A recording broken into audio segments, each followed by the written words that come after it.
বড় বড় ফুটবল এবং ক্রিকেটের বিভিন্ন বড় বড় ইভেন্টগুলোতে আয়োজনগুলোতেও দেখা যায় যে একেবারে মাঠে পর্যন্ত ব্ল্যাক ম্যাজিক করা হয়। যারা ব্ল্যাক ম্যাজিক নিয়ে এখনও সংশয়ে আছেন, আল্লাহ মাফ করুক, তো এই জন্য কেউ যদি আপনাকে ব্ল্যাক ম্যাজিক করেছে, তাবিজ করেছে, ক্ষতি করেছে এরকম মনে হয়, তাহলে আপনার কাজ হলো রুকিয়া করা। রাকি দিয়ে রুকিয়া করা যায়, কিন্তু ভালো হয় সেলফ রুকিয়া, নিজের রুকিয়া নিজে করবেন। আমার পরিচিত অনেক সুপ্রসিদ্ধ একজন লেখক দেশের বাইরে থাকেন, এর আগে আমি হয়তো বলেছি, ওনার মেয়ে অসুস্থ, মেয়ের যে সমস্যা সেটাতে বোঝা যাচ্ছে এটা আসলে জিন জাদুর সমস্যা, ব্ল্যাক ম্যাজিকের সমস্যা, এটা ফিজিক্যাল প্রবলেম না। একদিন উনি আমাকে ফোন করে বললেন, ভাই মেয়ে একটা হসপিটালে ভর্তি আছে, সম্ভবত আইসিইউ বা এরকম গুরুত্বপূর্ণ কোনো ওয়ার্ডে, সেখানে ভর্তি অবস্থায় হঠাৎ করে মেয়ে নাই, উদাও। একটা হসপিটাল থেকে একটা রুগী, তাও মুমূর্ষ রোগী, নাই, কোথাও তাকে পাওয়া যাচ্ছে না, সিসি ক্যামেরা দেখেও কোনো হদিস পাওয়া যাচ্ছে না, হঠাৎ করে নাই। পুলিশ, সে উন্নত দেশ, সেসব দেশে মানুষ যদি একটা শুয়ে বের করা সম্ভব হয়, এত উন্নত টেকনোলজি, সব এআই ক্যামেরার অধীনে, পুলিশ সাথে সাথে ইনভেস্টিগেশন চালাচ্ছে, পুলিশও কোনো হদিস বাইর করতে পারে নাই। অনেক খোঁজাখোঁজির পরে পাওয়া গেল বহু দূর, আরেক দূরে, বহু 100 কিলোমিটার দূরে আরেক শহরের একটা হসপিটালে। কিভাবে সে সেখানে গেছে সেও বলতে পারে না, কেউ বলতে পারে না। নাহিদ ভাইকে আমরা সবাই চিনি, আমাদের এই যে এখানকার এই বিল্ডিং এর স্ট্রাকচারাল ইঞ্জিনিয়ার, উনি নাহিদ ভাই বলতেছিলেন যে, ভাবির কথা বললেন যে কোমড়া কেটে ফালি করে রাখছে, এক পাশে একটা আরেকটা কাটতেছে, কাটার পরে দেখে যেটা নাই, জিনের উপদ্রব বাচ্চাদের মধ্যে, এমন এমন ডিস্টার্ব, শুনলো অবাক করার মতো। উনি বুয়েট পড়ুয়া ইঞ্জিনিয়ার, ওনার ওয়াইফ ভাবিও বুয়েট পড়ুয়া ইঞ্জিনিয়ার, তার ঘরে এই ঘটনা। বলে যে ডিম রাখা আছে ফ্রিজে, হঠাৎ করে দেখি ঘরের মাঝখানে মেজের মধ্যে ঠাপ করে পড়ছে, ফুল ছিঁড়ে নিচে ফেলা দিছে, বাচ্চারা দিছি মায়ের, ফুল ছিঁড়ছস কেন? পরে দেখি পরের দিনে একই অবস্থা, বাচ্চা উদ্ধার কাছেও যায় নাই। নবী সাল্লাল্লাহু আলাইহি সাল্লামের বাতানো শেখানো সুন্নাহগুলোকে মেনটেন করে, দোয়াগুলোকে পড়ে, ইনশাআল্লাহ কোনো ব্ল্যাক ম্যাজিক তাকে ক্ষতি করতে পারবে না। কোরআনের কেউ যদি জীবন্ত মুজিজা এবং অলৌকিকত্ব দেখতে চায়, রুকিয়ার চাইতে বড় অলৌকিকত্ব আর দুনিয়াতে আরেকটা খুঁজে পাওয়া কঠিন। কেউ যদি কারো ক্ষতি করার জন্য কুফরি বা কালো জাদুর তাবিজ করে, তবে এক্ষেত্রে ভুক্তভোগীর করণীয় কি? আজকাল ঘরে ঘরে এই জিনিসটি হচ্ছে, কেউ কারো ক্ষতি করার জন্য যদি কুফরি করে, ব্ল্যাক ম্যাজিক করে, আজকাল ওই যে বড় বড় ফুটবল এবং ক্রিকেটের বিভিন্ন বড় বড় ইভেন্টগুলোতে আয়োজনগুলোতেও দেখা যায় যে একেবারে মাঠে পর্যন্ত ব্ল্যাক ম্যাজিক করা হয়। যারা ব্ল্যাক ম্যাজিক নিয়ে এখনও সংশয়ে আছেন, আল্লাহ মাফ করুক, যারা অতিবিজ্ঞান মনস্ক হয়ে আপনার কোরআন বর্ণিত সেহেরের বাস্তবতাকে অস্বীকার করেন, ইমান নিয়ে টানাটানি হওয়ার মতো বিষয়, আল্লাহ মাফ করুন, তাদের জন্য এটা একটা উজ্জ্বল উদাহরণ। হ্যাঁ, পৃথিবীতে এখন এটা ওপেন সিক্রেট, বিভিন্ন মেইন স্ট্রিম গণমাধ্যম, ইন্টারন্যাশনাল মিডিয়াগুলোতেও এটা নিয়ে প্রচুর নিউজ হয় অহরহ। একেবারে খেলা চলাকালীন খেলোয়াড়কে মাঠে ব্ল্যাক ম্যাজিক পর্যন্ত করা হয়। তাহলে সেহের বা ব্ল্যাক ম্যাজিকের বাস্তবতাকে অস্বীকার করার সুযোগ নেই। আর আমাদের জন্য তো এসব প্রমাণের দরকার নেই, আমাদের কাছে তো এটাই যথেষ্ট যে কোরআনে সেহের সম্পর্কে বর্ণনা আছে। সো এটা কার্যকর, এটা বাস্তব, পৃথিবীর কোনো মানুষে বুঝে আসুক বা না আসুক, মানুষ সব বুঝে ফেলবে, নট নেসেসারি। বিজ্ঞান সব সমস্যার সমাধান দিতে পারে না, পারবেও না।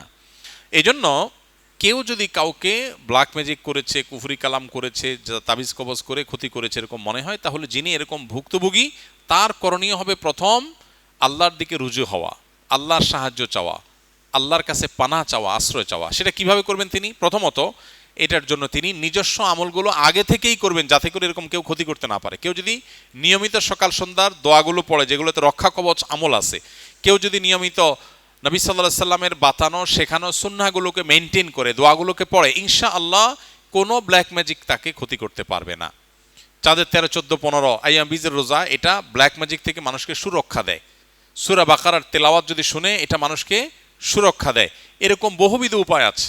আমরা আমাদের আসুন্নাহ ফাউন্ডেশন থেকে একটা ছোট লিফলেট প্রকাশ করেছি এই রুকিয়া প্রসঙ্গে। কেউ যদি নিজেকে সুরক্ষিত রাখতে চায় এই সমস্ত ব্ল্যাক ম্যাজিক, বদনজর ইত্যাদি থেকে, তার জন্য কিছু গাইডলাইন দেওয়া আছে। এটা যে কেউ আমাদের ওয়েবসাইটগুলো থেকে ফ্রি ডাউনলোড করে নিতে পারেন, আর ফাউন্ডেশন থেকে সরাসরি কেউ জোগাড় করতে পারেন। স্কিলের ভাইদের জন্য আমাদের দাওয়ার টিমের ভাইরা এই কাগজটা ফাউন্ডেশন থেকে জোগাড় করে সবাইকে দেওয়ার ব্যবস্থা করবেন ইনশাআল্লাহ। তো এখানে কিছু গাইডলাইন দেওয়া আছে, ওটা ফলো করতে পারেন। আর যদি আপনি ইফেক্টেড হয়েই যান, কেউ আপনাকে ক্ষতি করে ফেলেছে, তাইলে আপনি রুকিয়া করবেন। রুকিয়া মানে ঝাড়ফুঁক। কোরআনে কারিমের সিলেক্টিভ আয়াত পড়ে ফু দিবেন নিজের শরীরে, পানিতে, খাদ্যে, পানীয়তে, এবং নিয়ত করে ওই আয়াতগুলো পড়বেন, আল্লাহর কাছে দোয়া করবেন, আল্লাহ তাআলা হেফাজত করবেন। কোরআনের কেউ যদি জীবন্ত মুজিজা এবং অলৌকিকত্ব দেখতে চায়, রুকিয়ার চাইতে বড় অলৌকিকত্ব আর দুনিয়াতে আরেকটা খুঁজে পাওয়া কঠিন। এক আল্লাহর বান্দা, আমার পরিচিত, নাম বললে আপনারা অনেকেই চিনবেন, অনেক সুপ্রসিদ্ধ এখন একজন লেখক।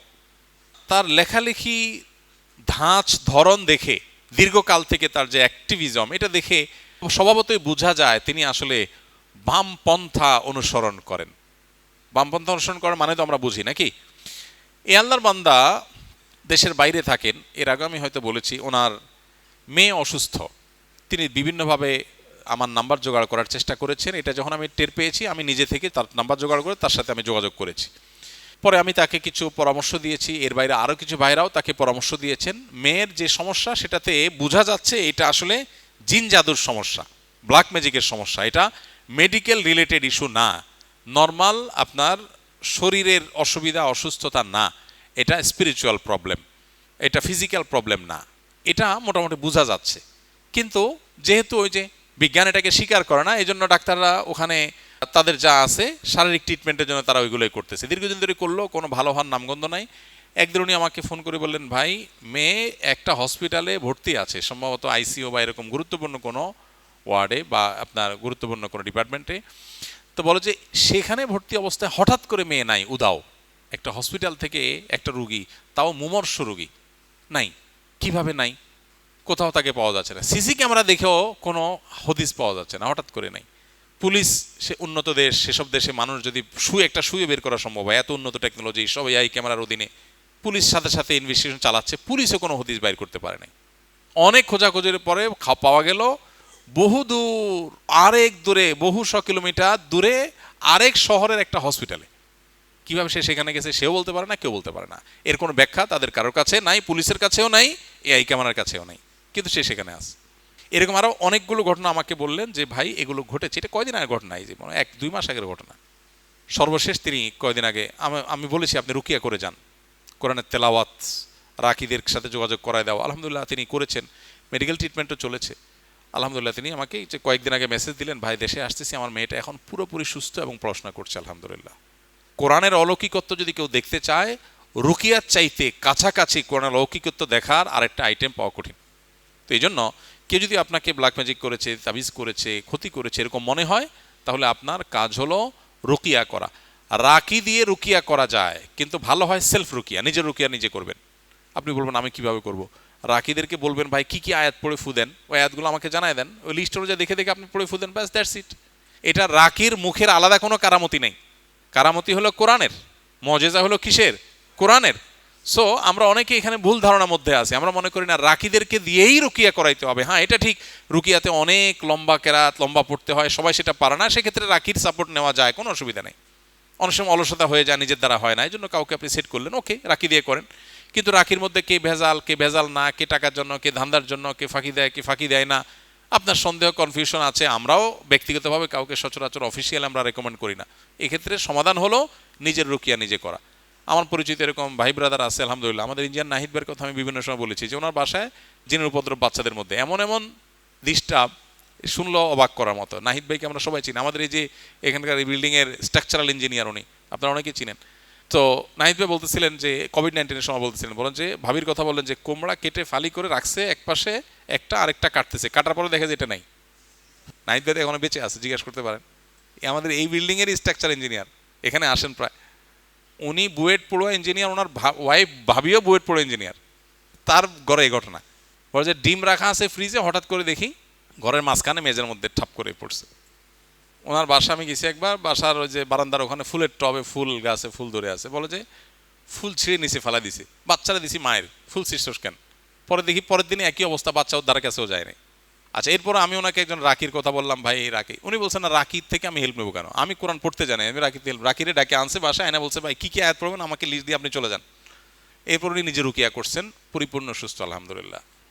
ভাইরা আমার, এই জন্য যদি কেউ এরকম আক্রান্ত হন নিজে রুকিয়া করবেন। এখন মুশকিল হলো আমরা আজকাল সব কিছু টাকা দিয়ে করতে চাই, আর রাকিরে 10,000 টাকা দিয়ে দিই, ভাই তুমি রুকিয়া করে চলে যাও, তো আমার কোরআন পড়ার টাইম নেই। আল্লাহর ঠেকা পড়ে না এই লোককে শেফা দেওয়ার, আল্লাহর ঠেকা পড়ে নাই যে আল্লাহর কালাম দিয়ে আপনাকে অলৌকিকত্ব দিয়ে আল্লাহ আপনাকে শেফা করাবেন, আল্লাহ ঠেকা পড়ে নাই। এতটুকু চেষ্টা করতে হবে। এখন আমরা দুনিয়াটা সব ওই ট্যাবলেটের মধ্যে নিয়ে আসছি, দুনিয়া সব কিসে নিয়ে আসছি? ট্যাবলেটের মধ্যে, খাওয়াই দেওয়া শেষ। দিন এত সহজ না, একটু স্ট্রাগল করতে হয়, প্রকৃতিগত সিস্টেমটাতে একটু স্ট্রাগল করতে হয়। আর এই আর্টিফিশিয়াল সিস্টেমে স্ট্রাগল করতে হয় না, সব কিছু দেখবেন দেনান দেন হয়ে যাচ্ছে। ওই যে দাজ্জালের মতো, দাজ্জালে সব কিছু নগদ, আমার প্রতি ইমান আনো, এই যে নগদ জান্নাত পেয়ে যাবো। আল্লাহ প্রতি ইমান আনলে আল্লাহ কিন্তু নগদ জান্নাত দিবেন। আল্লাহ বলবে তুমি ইমান আনছো যে পরীক্ষা দাও, 60 বছর 70 বছর, তারপরে জান্নাত। তাহলে দাজ্জালের সিস্টেম আর আল্লাহ সিস্টেম বেশ কম আছে না নাই? দাজ্জালের প্রতি ঈমান আনবেন, সাথে সাথে তারা হাতে নগদ জান্নাত, সেগুলো জান্নাতে ঢুকে, আসলে জাহান্নাম। ওইটা আসলে কি? জাহান্নাম। এই জন্য ভাই, নগদ কাজ করবে, একদম গুলি মতো কাজ করবে, আপনি ট্যাবলেট খাইলে মানে অসুখ ভালো হয়ে গেল, এটা ন্যাচারাল সিস্টেম না। ন্যাচারাল সিস্টেম হলো আস্তে আস্তে আস্তে আস্তে অটোমেটিক একটা সময় ভালো হবে। তারপরও কোরআনে কারিমের অলৌকিকত্ব কখনো কখনো দেখা যায় তৎক্ষণাৎ কাজ করে। তাহলে যিনি আক্রান্ত হয়েছেন তিনি নিজে রুকিয়া করবেন বা রাকিদের শরণাপন্ন হবেন, ইনশাআল্লাহ তাআলা তাকে শেফা দান করবেন, তিনি শুধু কারোর পরামর্শ নেবেন।